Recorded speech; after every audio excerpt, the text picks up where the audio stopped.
Leicester City Football Club are an absolute total mess at the moment. They've lost 5 out of their last 6 games. They haven't got a manager at the moment, and it looks like they could do what is basically unthinkable at the start of the season, win a league and then get relegated from the Premier League this season. So can anyone save Leicester City? Freddie, I'm going to come to you first. We'll get on to the manager and that situation. But let's take a look at the players first, because they're the guys who have to go out there and change the fortunes of Leicester City. And as a Southampton fan, you understand that moment when you're in the run-in and you're down the bottom and you need to sort it out. That squad, that team that's there right now, is that team good enough to stay up? Leicester's team, you could almost say no one's too good to go down. Let's look at Newcastle, for example. A couple of years ago, they were too good to go down. Alan Shearer didn't keep them up. They were one of the best.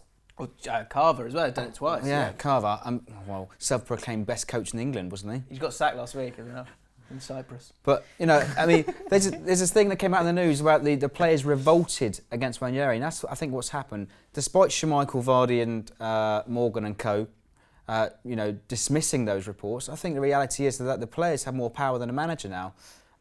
Ranieri, you can even see a statue go up by him, but the manner that he's been let go, it's a total disaster. Yeah, it does seem like a complete mess for him to go at this moment in time. But I don't understand this revolt thing. Is that really something that can? I know obviously I guess it did happen with Chelsea last year, but after such a high. Apparently, he sacked the sports psychologist, which made a difference there. But surely they shouldn't be doing stuff like that. And I don't know. That just seems like madness to me. Well, I suppose the players feel entitled to have that sort of say at the club because they're the players on the pitch. I'm not really sure. Like you're looking at when United had David Moyes, leaks start to come out.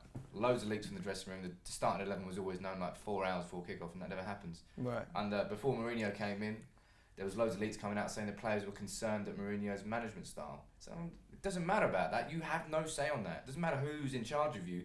You're my minion. You are literally my player. That's all you do is you play football for me. You go home, you come back, you train, you do what I tell you to do. You'd be a great manager. But, you are my minion. You are my minion. But for some reason, clearly something's gone on behind the scenes here.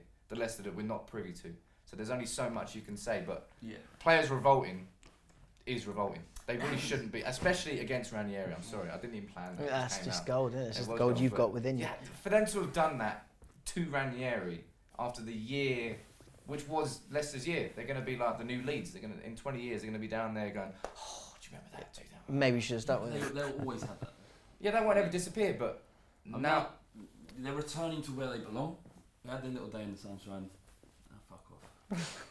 So Flav, you'd be a good manager. Flav, you feel like the people getting outraged, myself included, are going overboard when it comes to Ranieri. What makes you think that? Because I thought when I woke up, I thought he died.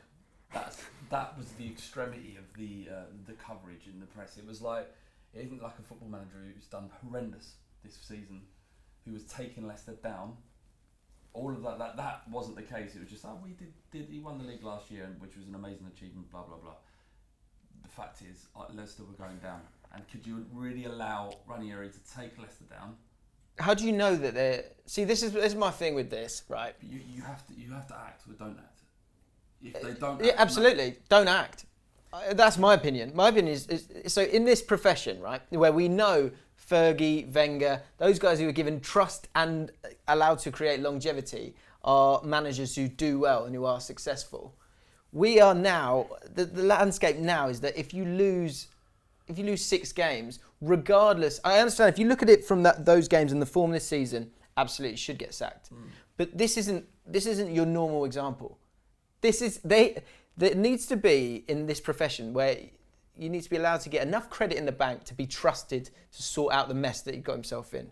Nigel Pearson got Leicester City up, and he should, for that thought process, he should have been sacked the year that he kept them up. But they stuck with him. My opinion is that they should have stuck with Claudio Ranieri. And if you can't stick with someone who's created a miracle in what happened the year before, then any aspiring manager give up now because it's pointless. It's nice. I'm not meaning to patronise you, but it's a nice way to look at it. Go on.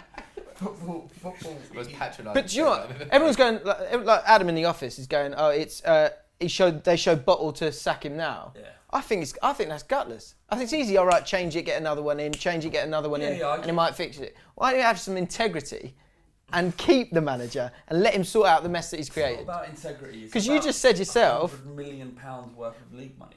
But you just said they're going back to where they belong. Yeah, it was a joke. No, but in terms of where they are as a club, that's why it was so amazing last season. It's because the year before, they just about stayed up. Mm. So they're back where they were before that, Yeah. and they've got a squad that fits that. The thing is that obviously something has happened. They're not going to look at a league-winning season, a league-winning manager, and say, all right, he's obviously just having a bad spell. Let's stick with him. There's loads of stuff that's going on. The fact is that there was this revolt against him that none of the players are admitting to. All of them, no one denies the fact that a revolt happened. But this is what I find the revolt strange, though, because this is probably the most dignified manager we've seen in the Premier League. Name me someone who's got more class than he's shown in the last year. Look, even when he gets sacked, he's the leader. Oh, he was the leader. He's the figurehead of Leicester. He's the leader, and if he loses that, if the confidence goes in him or his performances are not what they should be, he's responsible. Therefore, he has to go. The form they're in is disgusting, given the fact they've got Hardy, Mahrez, this sort of Wes Morgan and Hoof. What's actually happened is the teams are beginning to adapt and say, well, you know what, we respect Leicester a little bit more. But wasn't that inevitable? Wasn't that inevitable? Exactly. So it was going to be a struggle. Complete inability to adapt his tactics. I think that's a fair criticism. Is that everybody now knew Leicester's page, and they had no other pages to turn to.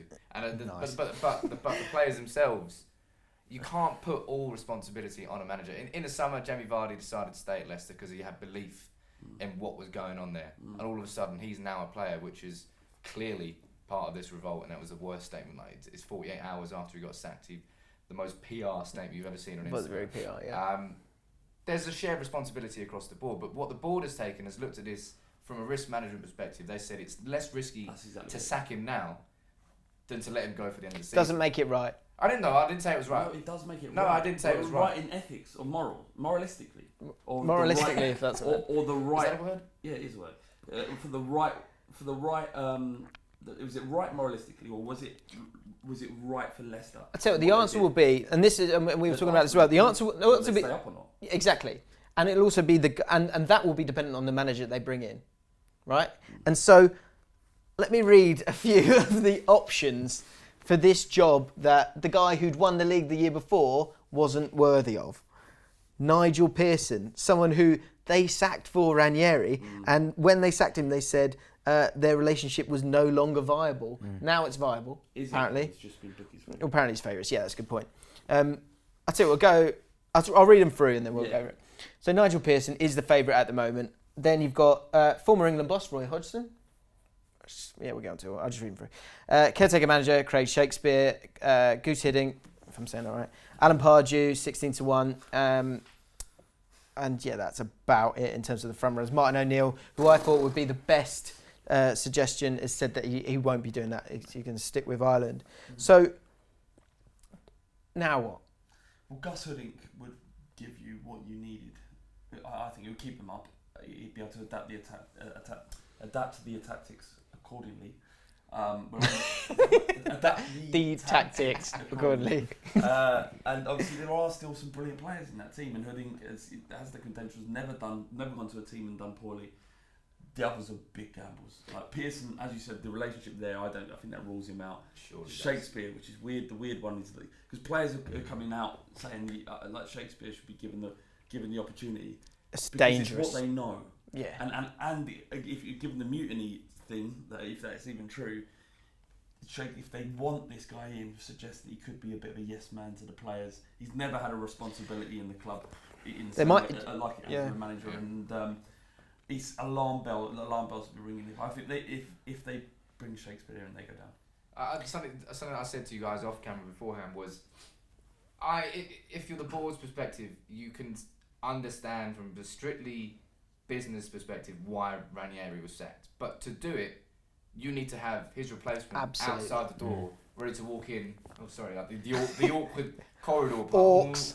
Sorry, mate, but they still haven't got a new manager. And if you're looking at say Crystal Palace earlier this season, they got rid of Pardew, they got in Sam Allardyce because he's proven he can save clubs, and now they're down in the dumps. So they've got a context case this season of a club that has done what they've just done, and it really isn't working out for them. History, ultimately, if they hadn't sacked Ranieri, if Swansea stay up, which looked like they could do because they've been playing brilliantly by the Chelsea result, Hull have been consistently good enough to stay up now. Leicester would have been seen as the team that didn't react. But sometimes I just feel like there's reacting for reacting's sake. I think you're absolutely right. And we were talking about on the video on your channel about how well run Southampton is. That's a mess. Like you've got to have a guy, and Mancini was another one that's linked with it. That would be for me an absolute car crash. Wouldn't work. He's not used to playing with. He's not used to managing the squad that he's got and making the best of those parts. He's used to managing big clubs where he's got a lot of money and he can buy players that dominate leagues. So I don't think that would work at all. Roy Hodgson, I'll get hammered in the comments, but he will give them structure and they will be organised. And probably will keep them up. I tell you, it'll be boring as hell. It'll be boring as hell. It will be boring as hell, but he might get them there. Maybe. But I tell you what, the pressure of the media on this story of this team that won the championship and then now could get relegated, I think that'll weigh too heavy on them, and I think they'll go down. Whatever manager comes here is on a hide into nothing with the fans, though. Yeah, why would you want to walk into that job as well? Well, for obvious reasons that you're going to get paid serious amounts of money. But yeah, in terms of your career, though, it's going to be not a lose-lose situation, but it's going to be so hard to get those fans on board after the highs and lows of emotions that they've had in the last 18 months. The thing is, let's do things. One, in order for this fairy tale story to be complete, for the storytelling, they've got to go down. Because make a great film. Wow, wouldn't it? It'd be brilliant. But they're also, if Ranieri's legacy, if they can attract someone like Hoodink, he's the guy, isn't he? That stands out those names. It's a level above, probably a level above Ranieri, a level above certainly all those other names listed there, and you could actually add some consistency to Leicester's seasons. Then you'd be able to attract players. People would want to play under him. He's diverse tactically. He's done well steadying the ship at Chelsea a few times. He's had to come in. I think that actually Ranieri winning the league is an amazing legacy to leave, but he's also got them in a position where they can attract someone like Hoodink, and if that was to be the case, I think that would be the one that's not on the list is Gary Rowett, who ex-Leicester player, might be something that would kind of work for them. That's a man who deserves a job at a top club. But I think regardless now of what happens with Leicester, whether they stay up or stay down or who comes in, this summer's going to be even more of a mess because they're going to lose so many key parts of what has been their team. Because obviously Vardy's going to, Vardy will probably stay there till he retires. But Mahrez is definitely going to go. Schmeichel's good enough to go somewhere else. There's going to be... They had to lose Kante. He had a release clause. He was the only player that they lost because they couldn't hold on to him. The fact that everybody else stayed was indicative of a man that had control of his club and the control of his players. For that to have categorically gone so wrong up to the point of February, something has happened behind the scenes that we're not privy to, and we will find out in the months that pass. But it is a bit sad. I think it's stupidly sad. My opinion is if Gus Hiddink comes in, would it be a repeat as Sunderland did a couple of years ago with Dick Advocaat? He came in, he stayed his ship, only stayed for 6 months though. Or he was there for the next sort of 3 or 4 months in the next season. But when does it stop? Like you said earlier, doesn't work, next man in, doesn't work, next man in. And it was never going to be easy. If they just got across the line with him, they could have done it then at a smarter point. Now they can't buy any players. It's just mad. It seems sad though, is it? It is sad. It is sad. No, bad stuff happens around the world that's sad. This is a fucking football match. A game of football. It's not sad. Sad is the opposite of what it is. Someone's lost their job. £3 million! I'd lose my job for £3 million. He still lost his job. He still lost his job. Still lost his job. Do you know what I mean? It's not sad. It's the It is sad. In your opinion, it's not sad. That's fine. James. This is fine. This is business. It's bees knees. So if Pochettino finishes 7th, does he get sacked? Yeah, probably. You should sack him. I'm not saying I should. You would do it. You'd do it because it's just Say now on business. camera. You just do it because No. it's business. No, it's first of getting third from bottom at this stage of saying you like Pochettino's lost it. He's got to go. Of course. But that's different. That's different. Spurs are a massive Look, club. This all stems from you and Ian Holloway. Like the returning hero you can do nothing for QPR, but you keep holding on to it because you like the romantic little vision of the hero coming back to town. Sure, and it's romance that won them the league last year, And in fact, they were quite good at football. Kante won in the league last year. possibly. Final question on this: Nigel Pearson. Would you touch him in a business sense? No, he's mad. Well, they certainly need to do something. They need to watch his DVDs, how they keep up this season. Right. Watch the DVD and then hire him. Is that what you're saying? Or watch the DVD and just Watch get his someone DVDs else? and hire somebody else. What DVD? Like review the season. the No, hotel. not that Oh, DVD. right. Not that DVD. They made that into DVDs. Not the Not race. Blu-ray. Oh my god. No, he hasn't. No, he hasn't. That was a joke. Sam hasn't. You just said you got that DVD on Blu-ray. You haven't seen that DVD and you don't want to see You it. haven't seen that DVD. I saw it and I was disgusted. You didn't have it in Blu-ray, that's why. I thought you said Sam hasn't been involved in the racist gangbang. It's going so well. Anyway, Nigel Pearson. I asked the question, didn't I? My fault. Why would you touch him with the bar? You wouldn't touch him anyway. You wouldn't let him anywhere near you. He's not or an any ostrich. members of your family.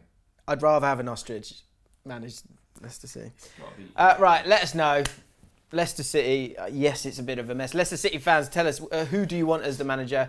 If you're not a fan of Leicester City, let us know who you think should be manager. And Claudio Ranieri, should he have been sacked or not? Let us know in the comments below. Check out all the other videos on Social Club this week. If you enjoyed it, give it a like. Most importantly, subscribe to Bull Street.